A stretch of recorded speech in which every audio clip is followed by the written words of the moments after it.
naaron sa social media gikumparar ang naong ni President Bongbong Marcos og ni Martin Romualdez kadtong pagdaog nila 2022 og karon tambok pa sila ato, karon daot na kay sila.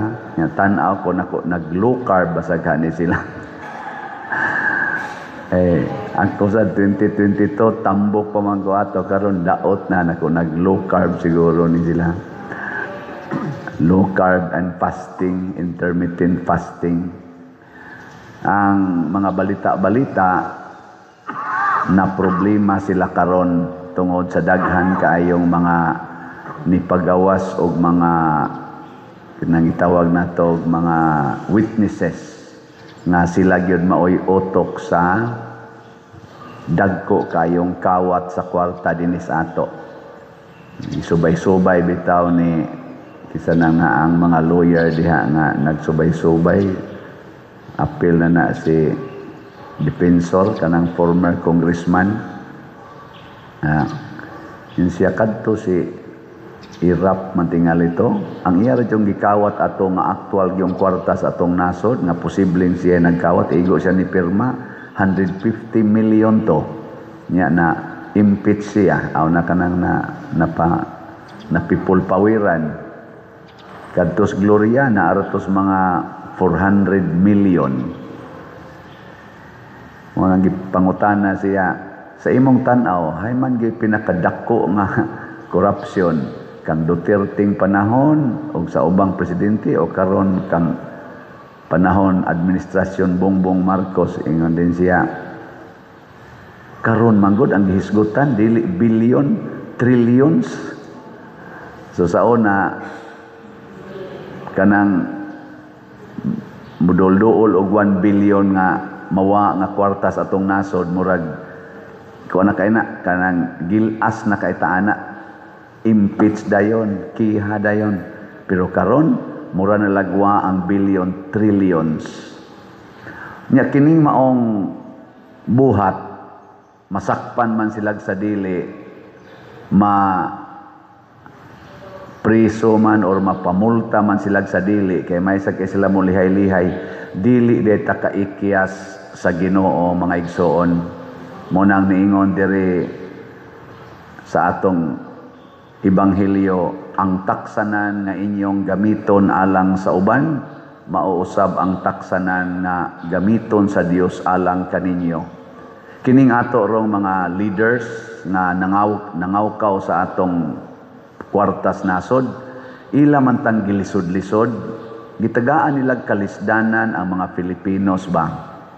Nya tungod aning paglisod-lisod nato sa atong isig katao, mauro sa nay gamiton sa Ginoo nga magkalisod sad sila. Tingali naa nila ang mga malita-malita nga kwarta, mga billions and trillions na as ilang bank accounts dinhi og didto sa gawas nasod, pero ang kahasol sa ilang hunahuna magkalisod gid na sila. Mo nang nidaot na sila na sila mga sakit, mga matay ra gid na sila.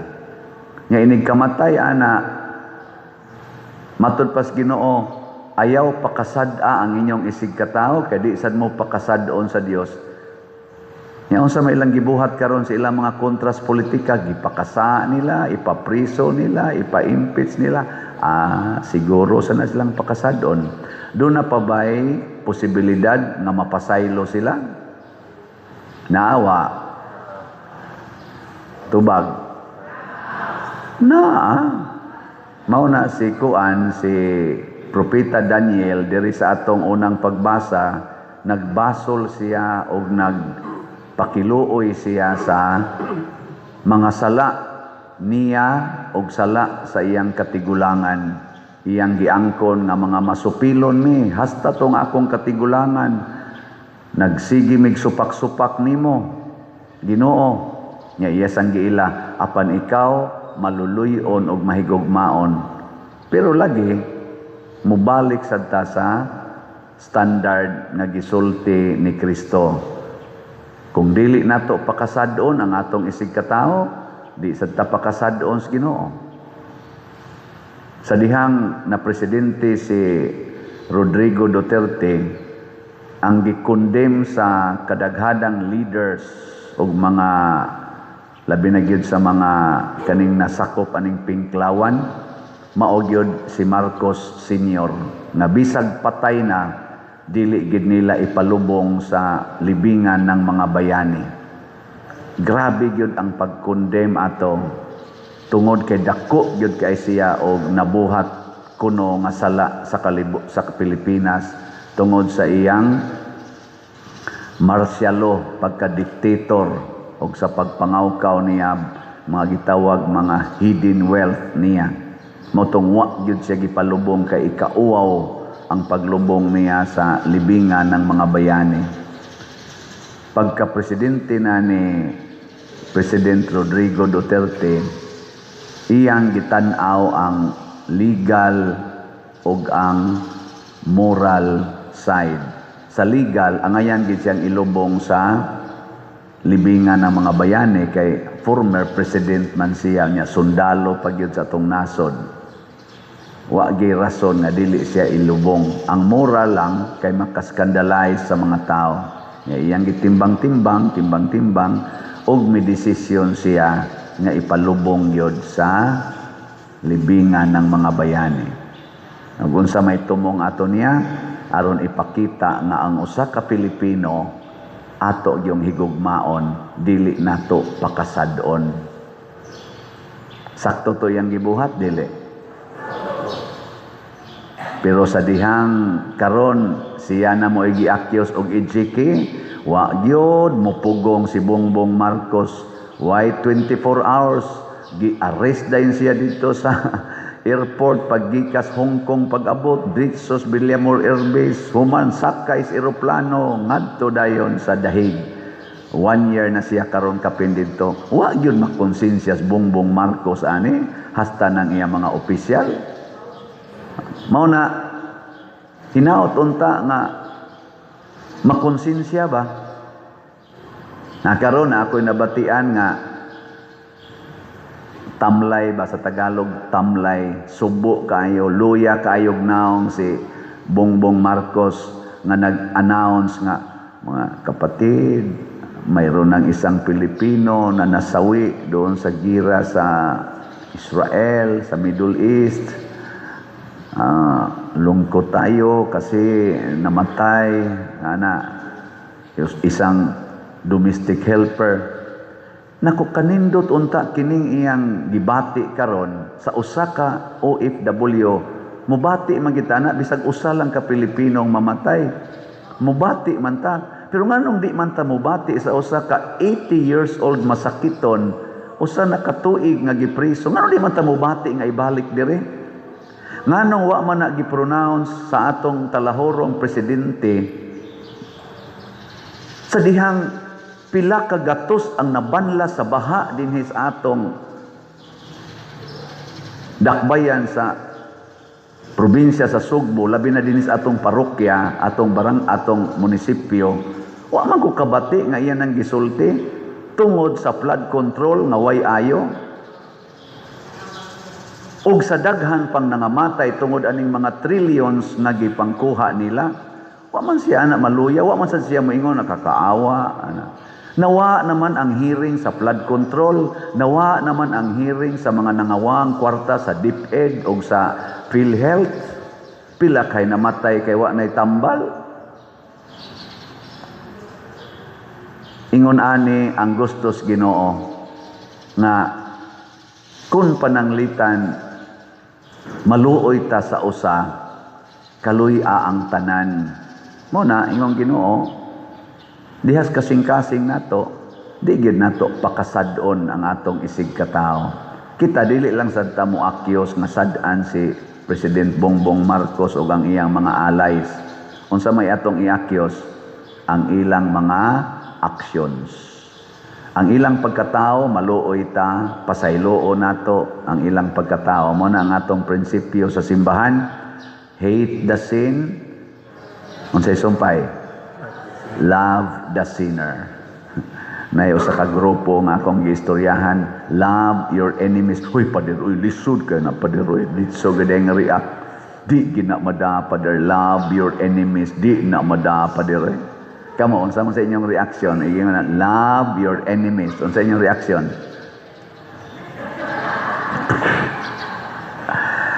Nagtuo manggod ta nga pag-ingon ni Kristo, love your enemies, dili na nimo hatagag hustisya ang iyang binuhatan. Di na mo'y gustos Ginoo. Because God is a just God. Ang gusto niya, higugmaa ang nakasala, dumti ang sala. Love the sinner, hate the sin. Ingkaw niya usara man na, ang sinner ug ang sin gakuyog man na. Kuyuga sad. Ang justice ug ang love. Ipapriso ang sinner, kay mukuyog man siya sa iyang sala, ngadtos prisuhan, apan duawa siya kung tuan na siya sa prisuhan. Muna ingos Kristo, I was in prison and you visited me. Pananglita ron, imong bana, giunay rape ang inyong anak na 5 years old, kay nagsigi siyang suyop. Kalimot na siyang anak dito niya. Unsa man, ipapriso, dili? Ipapriso. Papriso, yun kay, dako man ang sala. Pero, inikapriso na, ikaw nga asawa, magsigi kag duaw dito.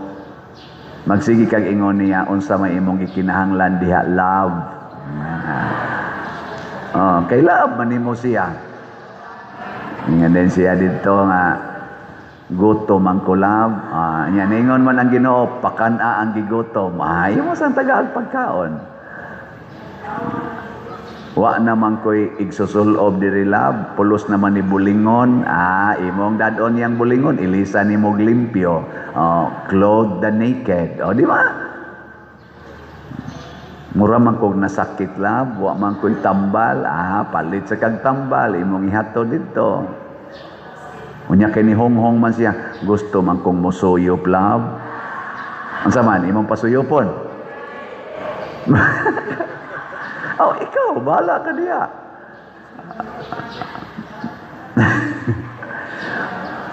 Ang nakaapan manggod nato, pareharon na ang mga pangandoy sa uban, may radyong madugta na diha si Duterte. Di man gani sila magingong Presidente Duterte, Mr. Duterte. Madugta unta na siya, dili paigo nga makonbikto na siya, madugta kita siya. Pastilan anang mga pulunga. No? Mao na hinumdumi gini nga kanang imong tupad, kanang tupad nimo ba makapalangit na nimo, kana bang tupad nimo o makapaimpierno sa na nimo, kay mao man na ang basihan sa Ginoo giunsa na nimo pagtratar, kanang tupad nimo. Kung imo na siyang dumtan sa kas Ginoo. Kung imo nang higugmaon sa kas Ginoo. Kung imo nang pasayloon sa kas Ginoo. Kung manghatag ka ana, hatagan sa kas Ginoo. Unyag naglagot ka, din naman ka manghatag. Awa na sa ihatag ang Ginoo nimo. Di ba? Da. Nya kamo, nahigugma mo aning nagwali. Kusga.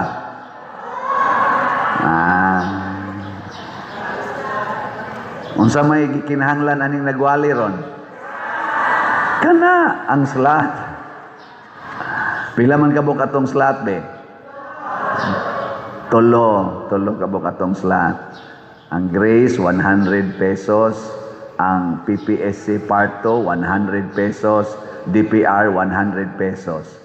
Kung mopalit mo ani kada semana, tagsa lang kaslat, kada semana, 300 pesos. Daghan kay mog madawat nga grasyas gikas Ginoo. Kay iya manggisaa diri. Kung manghatag kamo sa uban, kamo usab paghatagan, pakapinan pagyod. Kay ba mo pila ipakapin sa Ginoo? Hay may daghan ang gihatag o ang pakapin? Di ba, kung kamo'y manghatag ba, panaltan, mubayad ka ron, mubayad ka. Hay may daghan pagbayad nimo dito sa restaurant, bayad ka nya kanang pakapin kana mo ng tip. Hay may daghan, hay may dako nga imong ihatag, ang bayad sa imong gikaon o ang tip? Ang bayad. Ato na ha, ato na kinaiya. Pero ang Ginoo lahi. Ang iyang ibayad gamay kay igo ra sa imong gihatag. Panudan ihatag kag 1,000. Iya kang ulian og 1,000. Pila may pakapin? 100-fold. Katong imong gihatag nga 1,000, iya tong i-times og 100 times. Nya mo to iyang ihatag nimo isip pakapin. Anong tutok na mo? Lagi ihatag ibutan ta lang. Oy dili man pader kay 100-fold raman. Sige 100-fold. 99-fold ang iyang pakapin. Kay ang 100-fold gipilo-pilo mag ka 100 ang atong gihatag. O di sa usa ka pilo ato mabawi na nimong 1,000. Nya kay 100-fold man napay 99 ka pilo. Mao to'y pakapin. So pila may yang ipakapin sa imong 1,000? Di mo ka mo kwenta? Pila man? 99,000 ang iyang ipakapin. Kay 1,000 times 100, pila man na? 100,000. Kuhaon imong 1,000 nga mao to'y imong original nga gihatag, di na kay 99. Nya kay 300 man imong gihatag kada semana, 300 pesos. Pila may ipakapin sa Ginoo nimo? Di mo ka mong kwenta? Pila? 300 times 100. Pila man na? Ha? 300 times 100. So 3,000. Pila? Upat man na ka zero. 300, duha ka zero. Nya upat man na ka zero. Pila? 30,000. Nya minusan nimo imong original nga gihatag nganhi nga 300. Ang pakapin 29,700. Nya kay wa man ka mohatag sa imong 300. Imo man gipalit og sudan, kaon ka adobo pag yun humba. Ang gipakapin kolesterol. Imo man gipalit dito og soft drinks, ang gipakapin diabetes. Nya diha na nga nagsige na kag dialysis, hinay-hinay din kag dool din pader tagaay kog para dialysis. Maingon din ang pari, wa mo gikang palit slat, hinaot unta matiwas na ka. Arog matiwas na ka, misahan ti ka kada gabi makakolekta pa ko gamay. Usahay mga igsoon sa atong pagpaniguro sa atong kaugalingon, mawad-an ta niini. Mao na ingos Kristo, ang maniguro sa iyang kaugalingon kinabuhi, kawad-an niini. Apan ang maghatag sa iyang kinabuhi ngadto sa uban nga dili mabalaka, makabaton niini. Ug mao na ang atong kinaiya unta sa pagtratar sa atong isig katao. Kay kitang tanan pulos ra gid ta makaluluoy, pulos ta mga makasasala matud pang propeta Daniel. Muna sa atong tubag sa Salmo, unsa toy atong tubag? Ginoo, ayaw kami tagda sumala sa angay sa among mga sala. Kay kung pahamtangan kita sa Ginoo sa atong mga sala, wa giusa natong malangit. No? Last na lang lingi sa imong tupad. Ingna kada semana na jud kong mupalit og slot. Sige, ingna. Kada semana na jud kong palit og slot.